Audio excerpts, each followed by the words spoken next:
Hello, friends. Hello, my children. How are you all? Hope you all are safe, enjoying every moment of your time, of your day with your parents, with your grandparents, with your friends, and making use of this time to enjoy stories, reading stories, right? So, I, Rakhi Mishra, once again welcome you to this session of teaching and learning English with you all. And today we are going to discuss almost the concluding part of your syllabus, that is Unit 10 from your Marigold NCERT. And the story that we are going to read is Who Will Be NINGTHOU? My dear children, before I tell you anything about this story, let me take you to a beautiful place. And just see, which place is it? Can you see the nature's beauty, the traditional costume, the dance, the state bird and the animal? Can you see the map? Yes, my dear children, let me take you to one of the northeast states of our country. And this is Manipur. As you all know, my dear children, Manipur is a beautiful place. It has such scenic beauty that once you go, you feel you are in the heaven. You enjoy every bit of your stay there. So here today we are going to read a folk tale from Manipur, which is written by Indira Mukherjee, and this story was published in 1999. This is a story about a king and a queen and how wise the ruler, the king, was. But we have to read, we have to understand, we have to enjoy the story and find out why am I saying that he was a wise ruler? Why was he a good ruler? Right? So let us read the story. Let us enjoy reading the story with me. I hope all of you are there with your pencils and your friend dictionary with you, because without that, I think you won't be able to enjoy the new words that you will come across in this story. Right? So my dear children, let us read. You know, NINGTHOU, a king is called a NINGTHOU and a queen is called a Lema in Manipur. Manipuri language, right? So they call it the king as NINGTHOU and Lema as the queen. This is a story from Manipur about what qualities make a good ruler. Now here the story begins. Long, long ago, in the land of Kenglepak in Manipur, there lived a NINGTHOU and Lema. They were loved dearly by the people. The NINGTHOU and Lema, on their part, never stopped thinking about their mem, their people. They loved them a lot. Our mem should be happy, they said. So what do we get to know? That NINGTHOU and Lema, they were loved by their people. And it's not that only they were loved by their people, but even the people, they were loved, and the king and the queen, they also always thought how to make their people happy. The people were not the only ones who loved their NINGTHOU and Lema. The birds and animals too loved them. The NINGTHOU and Lema always said, everybody in Kenglepak should live in peace. Not only the people, but the birds, animals, and trees. So from here you get to know that NINGTHOU and Lema, they were so good, they were so caring that they did not only care for their people, but even they had lot of love, lot of care for the birds and the animals. They loved nature because, you know, in Manipur, people love nature.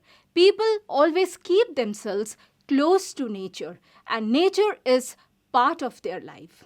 They worship nature. Their beloved king and queen had 3 sons, Sanajauba, Sanayama, and Sanatomba. 12 years later, a daughter was born. She was named Sanatombi. She was a lovely child, soft and beautiful inside. She was loved by one and all. What do you mean by beautiful inside? She was soft. She was a very lovely child. But not only that, she was even a very kind-hearted person, a very beautiful soul. And that's why people loved her. The years went by, and the children grew up well. And then, one day, the NINGTHOU called all his ministers and said, "It is now time to decide Tungi NINGTHOU, the future king." The ministers were shocked. "But oh, NINGTHOU, what is there to decide?" Why did they say this? Because it was understood that the eldest one would be the king, the next king, the future king. But see what happens. "Sanajoba, your eldest son, will be our future king." "Well," the NINGTHOU replied, "that's how it happened in the old days. The eldest son always became the king. But times have changed, so let us select a king who is most worthy of becoming a king." Now you see how wise this king was. He just did not want to continue with the old practices. And he said that it's not that my eldest son would be the next king. Let us change the old practices. Let us forget what happened in the past. The eldest son always becomes the king. Used to be a past. But now the things have changed. And we have to see who is worthy of becoming a king. Who deserves to be a king. Right? Okay. We will have a contest to select the future king. The Lama said. The queen, she said that we are going to have a competition, right? And so in the land of Kenglepak, there was a contest, a horse race. Whoever reached the Kongnang, the banyan tree first, would be declared Tungi NINGTHOU. What was the condition? That there would be a horse race, and whosoever reaches first would be the next king, the future king.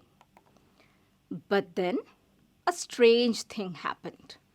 Sanajauba, Sanayama, and Sanatomba, all 3 of them finished the race together. They were expert riders, and all 3 reached the finish line at the same time. There was great excitement. Now, why was there a great excitement? Because now people thought, what would be the decision of the king? Who would be the king?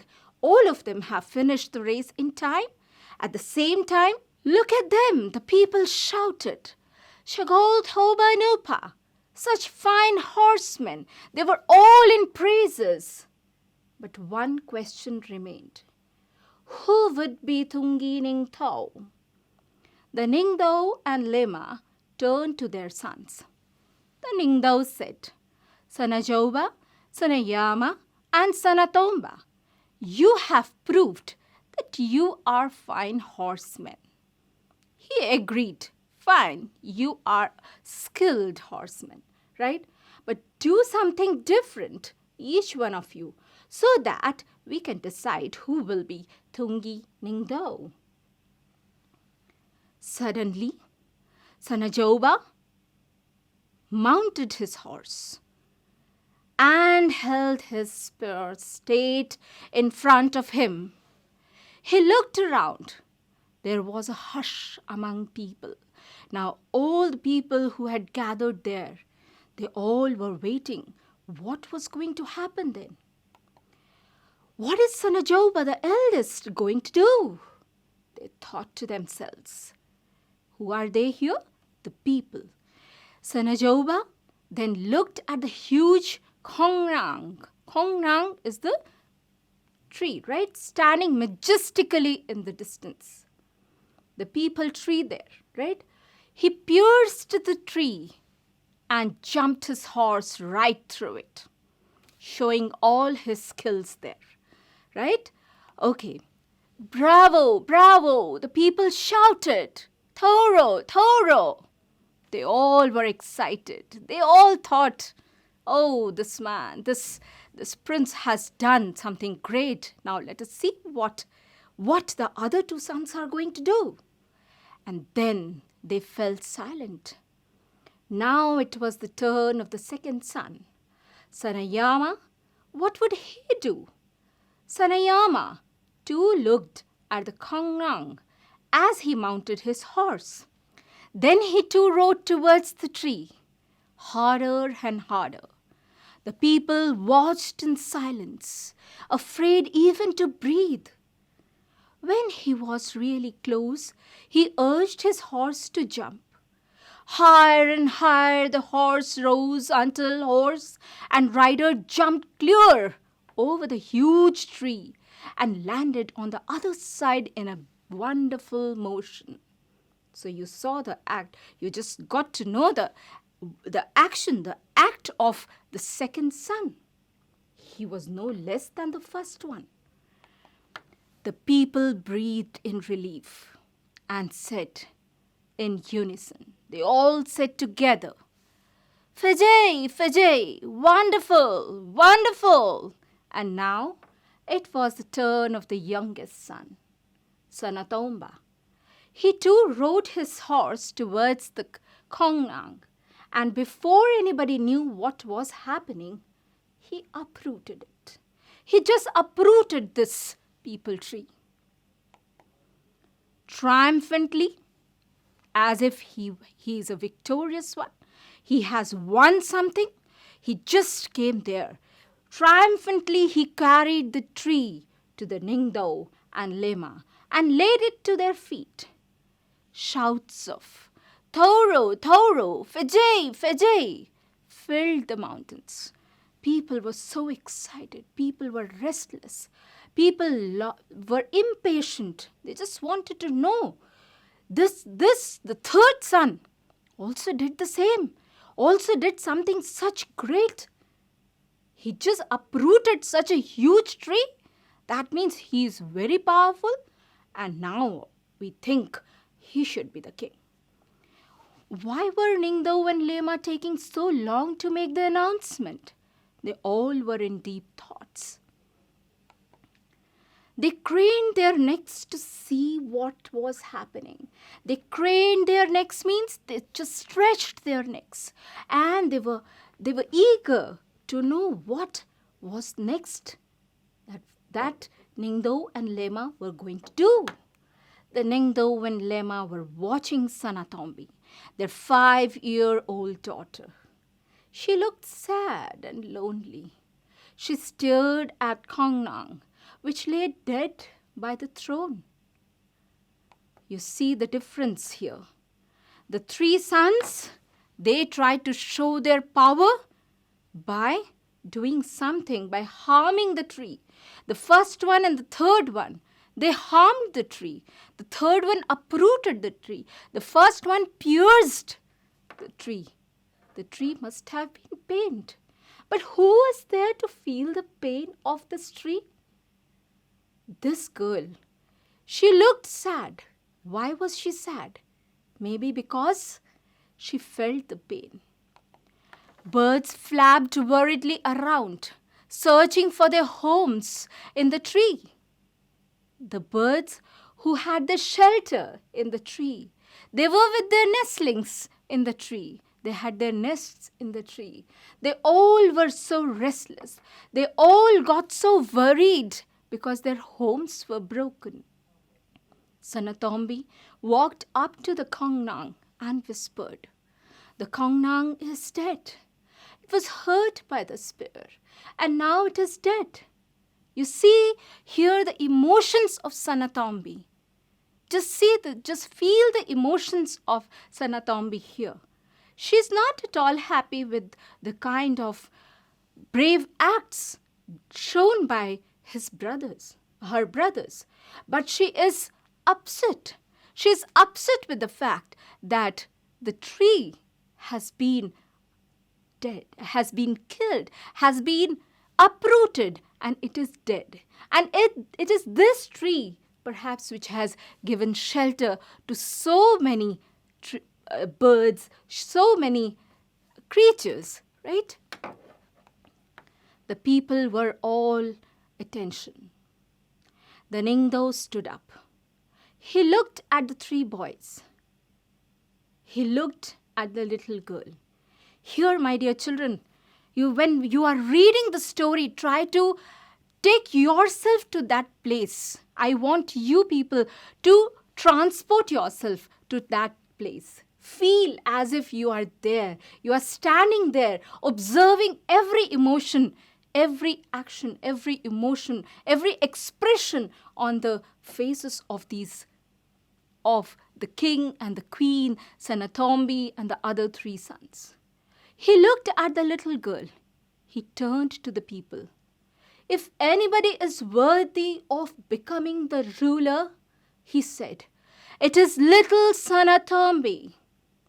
It was she who told us to look at the soul of the Kongnang. Finally, we get to know that the king was wise. King observed and then took such a wise decision that Sanatombi was made the ruler. He said that she is worthy of becoming the ruler because she could look at the soul of Kongnang, the tree. Sanatombi feels the pain of others. Why is it that the king felt that she is worthy of becoming the next king? Or you can say the queen, because she feels the pain of others. She feels the pain of the people, the animals, the birds, the trees. This people tree must have given shade to so many people, so many travelers. This people tree must have given shelter to so many animals, to so many birds. And if this has been killed, the pain that it has gone through, it is only Sanatombi who has felt it, who has realized it. And it is she who is really worthy of becoming the ruler. I declare Sanatombi the future Lema of King Lepak. The NINGTHOU said. A silence fell. Everyone turned to look at the little girl, their future queen, as if she is the one who would spread this message everywhere through this decision of hers that yes, it is not wise on our part to destroy nature. We must preserve, we must take care, we must love nature too. Here the story ends. Now I think this picture depicts that how people, the king, the queen, and the three sons, and Sanatombi, the one who is just trying to give a tender touch to the tree and trying to feel the pain of this tree. It's the soul, or you can say this Sanatombi is one such character in this whole story who teaches us that we have to feel the pain of not only ourselves.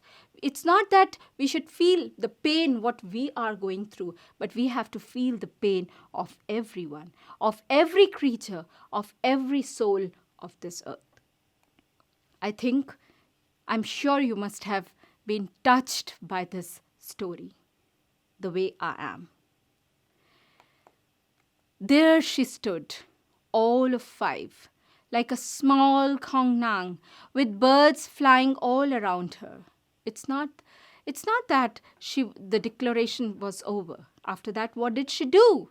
They sat on her shoulder. You can see in the picture what she is doing. She wants to give a feel to all those birds who had lost their shelter, whose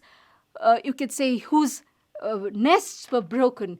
They all once again got a new life, and it's Sanatombi who wanted to make them feel good, who wanted to give them some happiness.